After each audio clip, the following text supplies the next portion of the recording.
Shabbos bude svetový projekt The Shabbos Project. Po celom svete Židia bude zachovať jeden Shabbos spolu. Skúste aj vy. To bude piatok 23. októbra a sobotu 24. októbra. Shabbos začína o 5:30 večer a skončí o 6:30 večer sobotu. Tak vypnite mobil, vypnite počítač a tešte sa na šabat.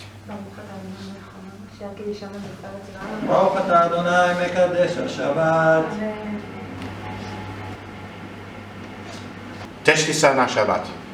Tešte sa na šabat. Tešte sa na šabat. Tešte sa na šabát.